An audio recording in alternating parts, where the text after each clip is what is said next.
नया chief of army staff कौन होगा? तैनाती का अमल आज से शुरू होने का इम्कान। जनरल कमर जावेद बाजवा की रिटायरमेंट 29 नवंबर को शेड्यूल है। वजीर दिफा ख्वाजा आसिफ कह चुके हैं कि सिपह सालार की तकर्री का अमल मंगल या बुध को मुकम्मल हो जाएगा। इमरान खान और अरशद शरीफ के कत्ल की साजिश लंदन में तैयार हुई। नून लीग बरतानिया के मुबैना तर्जुमान ने लीगी क़यादत पर संगीन इल्जामात लगा दिए। नवाज शरीफ ने PTI चेयरमैन के कत्ल के लिए शूटर मांगे मगर इनकार कर दिया। तस्नीम हैदर का इल्जाम, मुबैना साजिश से लंदन पुलिस को आगाह कर दिया, किसी भी कानूनी कार्रवाई का सामना करने को तैयार।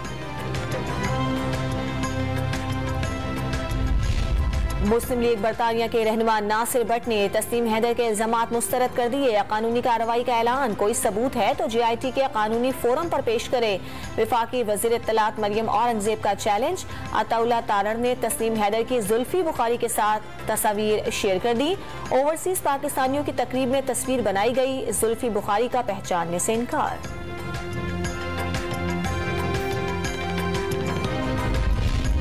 नवाज शरीफ पर संगीन इल्जाम आयद करने वाले सैयद तस्नीम हैदर शाह के खिलाफ कत्ल का मुकदमा सामने आ गया। तस्नीम हैदर 2004 में 16 अफराद के कत्ल और 8 अफराद के जख्मी होने के मुकदमे में मरकजी मुलजिम नामजद था। तस्नीम को शामिल तफ्तीश कर लिया गया। मुशीर दाखिला पंजाब का बयान। तहरीक इंसाफ का 26 नवंबर को फैजाबाद में धरना देने का फैसला। डिप्टी स्पीकर पंजाब असेंबली ने डिप्टी कमिश्नर रावलपिंडी को तहरीरी तौर पर आगाह कर दिया। सिक्योरिटी समेत दीगर इंतजामात कराने की दरखास्त। इमरान खान का 26 नवंबर को हुकूमत को सरप्राइज देने का दावा।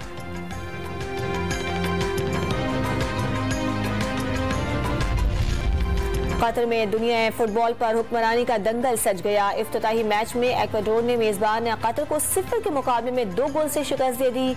आज इंग्लैंड का मुकाबला ईरान, सेनेगल का नीदरलैंड्स और अमेरिका का वेल्स से टकराव होगा। और लाहौर में बढ़ती हुई फजाई आलूदगी के खिलाफ शऊर बेदार करने के लिए साइकिल रैली, मर्दों के साथ खवातीन रेसर्स की भी शिरकत।